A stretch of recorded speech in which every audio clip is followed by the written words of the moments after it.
Hello everyone, welcome back. तो यहाँ पर एनसीईआरटी का एक क्वेश्चन हम डिस्कस करेंगे। तो आपको डिफरेंट कार्बोकेटाइंस गिवन है एंड कार्बेनाइंस गिवन है।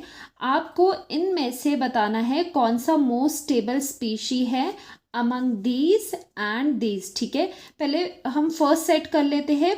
फर्स्ट सेट में क्या गिवन है? आपको कार्बोकेटाइंस गिवन है। कार्बोकेटाइन क्या होते हैं? कार्बन पे पॉजिटिव चार्ज हो कार्बोकेटाइन।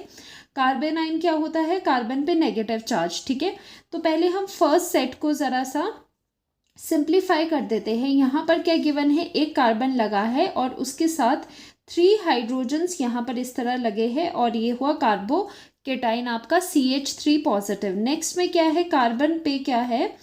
कार्बन पे आपके एक ब्रोमीन है एंड बाकी जगह पे हाइड्रोजन है एंड पॉजिटिव। एंड फिर आ जाते हैं 2 ब्रोमीन। ठीक है, इस तरह से हम 2 ब्रोमीन लगा देते हैं, एक हाइड्रोजन लगा देते हैं और यहाँ पर लगा देते हैं पॉजिटिव चार्ज। नाउ नेक्स्ट में क्या है? कार्बन पे 3 ब्रोमीन लगे हैं, 3 ब्रोमीन लगे हैं और साथ में यहाँ पॉजिटिव है, ये है कार्बोकेटाइन। ठीक है, अब इन चारों में से हमने इन चारों को यहाँ पर इस तरह से सिंप्लीफाई कर दिया है। अब आपको बताना है इन चारों में से कौन सा कार्बोकेटाइन सबसे ज़्यादा स्टेबल होगा एंड क्यों, और उसका रीज़न भी बताना है। तो यहाँ पर गौर से आप देखो कि क्या डिफरेंस आ रहा है। ब्रोमीन का डिफरेंस आ रहा है। ठीक है, अब देखो जो ये ब्रोमीन होता है, सबसे पहली बात जो ये ब्रोमीन होता है, ब्रोमीन का क्या इफेक्ट होता है? ब्रोमीन शो करता है -I इफेक्ट। -I इफेक्ट क्या होता है? Negative inductive effect.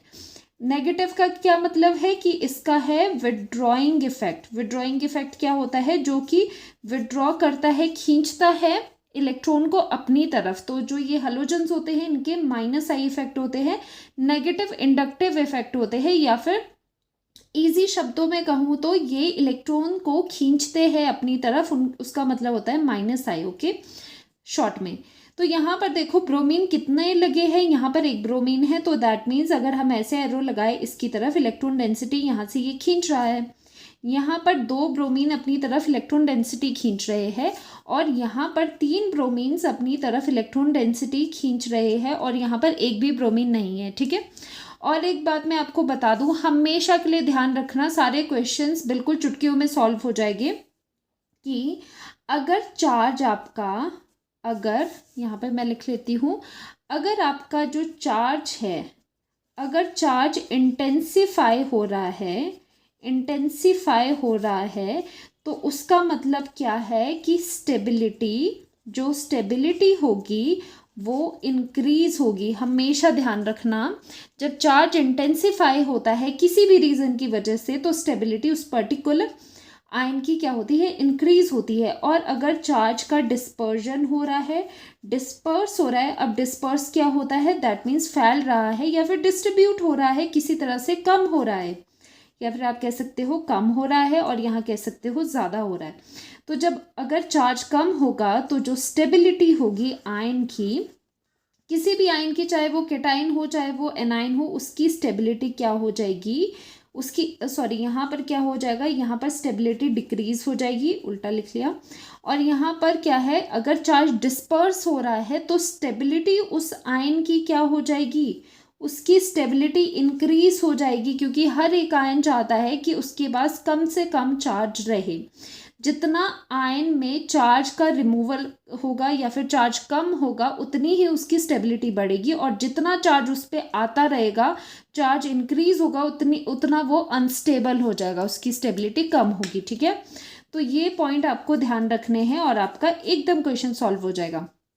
अब यहाँ पर बताओ क्या हो रहा है? सबसे ज़्यादा चार्ज कहाँ पर इंटेंसिफाई हो रहा है? बताओ। अब देखो यहाँ पर अगर आप लास्ट वाले में देखो तो यहाँ पर क्या है? यहाँ पर 3 ब्रोमीन लगे हैं और 3 ब्रोमीन क्या कर रहे हैं? 3 ब्रोमीन चार्ज को इंटेंसिफाई कर रहे हैं, क्योंकि ब्रोमीन का क्या इफेक्ट होता है? -I इफेक्ट होता है।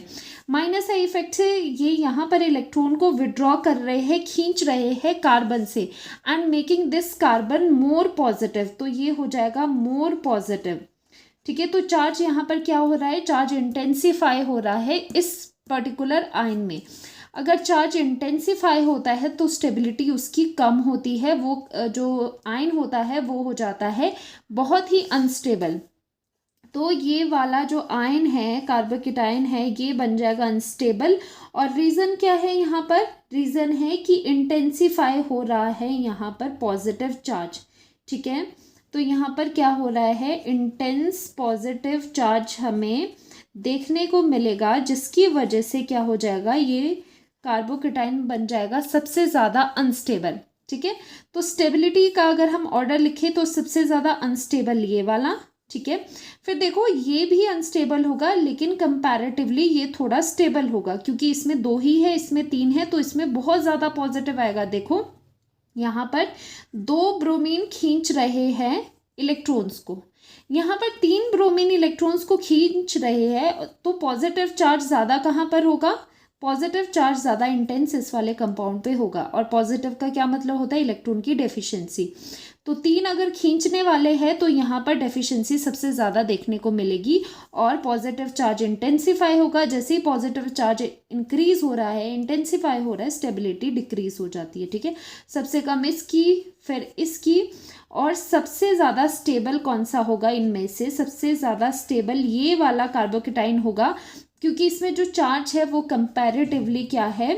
Charge comparatively in comparison with these 3 क्या है? चार्ज सबसे कम है, क्योंकि यहाँ पर एक भी विड्रॉइंग ग्रुप प्रेजेंट नहीं है, तीनों में हाइड्रोजन्स है। ठीक है, कोई भी यहाँ पर -I वाला ग्रुप नहीं है। तो ये ऑर्डर हो गया फर्स्ट का। ठीक है, सबसे stable CH3 positive, then this, और ये, और सबसे अनस्टेबल ये वाला। ठीक है, ये हो गया। अब वैसे ही कार्बेनाइन में भी हम करते हैं, आपको क्लियर हो जाएगा।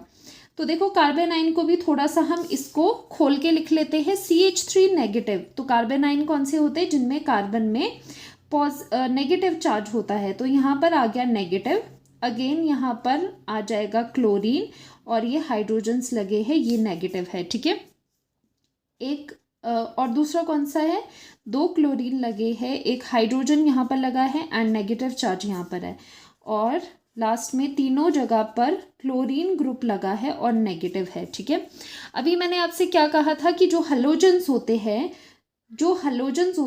वो क्या होते हैं? उनका होता है -I इफेक्ट। -I इफेक्ट का क्या मतलब होता है? वो विड्रॉ करते हैं। ठीक है, विड्रॉइंग इफेक्ट होता है उनका, वो इलेक्ट्रॉन को अपनी तरफ खींचते हैं। -I का क्या मतलब है? इलेक्ट्रॉन अपनी तरफ खींचना। +I का क्या मतलब है? इलेक्ट्रॉन देना।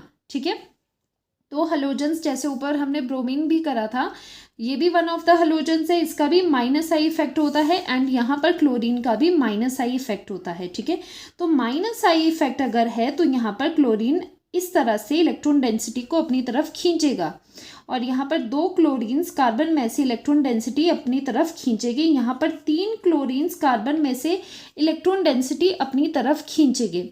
अब बताओ लास्ट वाले में क्या हो रहा है? चार्ज इंक्रीज हो रहा है या चार्ज डिक्रीज हो रहा है कार्बन पे? तो यहाँ पर कार्बन पे जो चार्ज है, इलेक्ट्रॉन डेंसिटी है, या फिर चार्ज है, नेगेटिव चार्ज है, वो कम हो रहा है। या फिर आप कह सकते हो यहाँ पर डिस्पर्जन ऑफ चार्ज हो रहा है, जो चार्ज है वो फैल रहा है। कहाँ फैल रहा है? देखो कार्बन पे नेगेटिव चार्ज है, अगर 3 क्लोरीन लग गए तो ये नेगेटिव चार्ज क्लोरीन्स में बंट रहा है। सारे क्लोरीन क्या है? कार्बन के बाद जो चार्ज था वो अपनी अपनी तरफ खींच रहे हैं, तो हुआ ना dispersion of charge. Dispersion of charge, या फिर सिंपल लैंग्वेज में ये आप कह सकते हो कि चार्ज कम हो रहा है। जब चार्ज कम होता है तो क्या होती है? स्टेबिलिटी इंक्रीज होती है। डिस्पर्जन ऑफ चार्ज हमेशा याद रखना, जैसे ही चार्ज डिस्पर्स हो रहा है, ठीक है, फैल रहा है, डिस्ट्रीब्यूट हो रहा है, उससे स्टेबिलिटी इंक्रीज होती है हमेशा। ठीक है, और अगर कोई भी चार्ज, चाहे वो पॉजिटिव हो चाहे वो नेगेटिव हो, किसी रीज़न की वजह से अगर वो इंटेंसिफाई हो रहा है तो उसकी वजह से स्टेबिलिटी कम होती है। तो हमेशा हमें क्या चाहिए कि चार्ज का डिस्पर्जन हो जाए, चार्ज डिस्ट्रीब्यूट हो जाए, चार्ज कम हो जाए, ये अच्छा होता है। ठीक है, किसी भी आयन के लिए। तो यहाँ पर क्या होगी? स्टेबिलिटी यहाँ पर इंक्रीज होगी, क्योंकि नेगेटिव चार्ज क्या है? कम हो रहा है, क्योंकि इलेक्ट्रॉन डेंसिटी क्लोरीन अपनी तरफ ले रही है, और नेगेटिव क्या रिप्रेजेंट करता है? इलेक्ट्रॉन को, कि इलेक्ट्रॉन डेंसिटी यहाँ पर ज़्यादा है। पॉजिटिव क्या रिप्रेजेंट करता है? कि इलेक्ट्रॉन डेंसिटी कम है। ठीक है, तो यहाँ पर ऐसे ग्रुप्स लग गए जो कि इस चार्ज को डिस्पर्स कर रहे हैं, वो इस कार्बन के ऊपर चार्ज को कम कर रहे हैं। ठीक है, मान लो यहाँ पर अगर CH3 लगता, क्लोरीन की जगह यहाँ पर CH3 अगर लगता तो पूरा केस उल्टा हो जाना था, क्योंकि CH3 का होता है प्लस आई इफेक्ट। वो क्या करते हैं, वो गिविंग नेचर के होते हैं, वो प्रोवाइड करते हैं इलेक्ट्रॉन। तो यहाँ पर नेगेटिव चार्ज इंटेंसिफाई होता और ये वाला जो एनाइन है वो अनस्टेबल हो जाता अगर CH3 होते यहाँ पर, ठीक है। बट यहाँ पर हमारे पास है क्लोरीन जो माइनस आई इफेक्ट शो करते हैं, जो कि इलेक्ट्रॉन को खींचते हैं अपनी तरफ। उस वजह से ये जो नेगेटिव चार्ज है ये कम हो रहा है, जिसकी वजह से स्टेबिलिटी इंक्रीज हो रही है। तो सबसे ज़्यादा स्टेबल कार्बन आयन इस पे ये वाला है, फिर उसके बाद थोड़ा कम ये वाला, फिर ये, और सबसे कम, सबसे ज़्यादा अनस्टेबल कहोगे स्टेबिलिटी के मामले में ये वाला है, क्योंकि यहाँ पर चार्ज कम नहीं हो रहा, क्योंकि एक भी विड्रॉइंग ग्रुप यहाँ पर नहीं है। तो देखो माइनस आई इफेक्ट शो कर रहे हैं क्लोरीन एंड ब्रोमीन, लेकिन दोनों केसेस में देखो कैसे अलग अलग यहाँ पर वर्किंग हो रही है। नेगेटिव केस में अगर कार्बन आयन था तो वहाँ पर क्या है, ये इलेक्ट्रॉन को निकाल रहे हैं, तो ये नेगेटिव चार्ज को कम कर रहे हैं।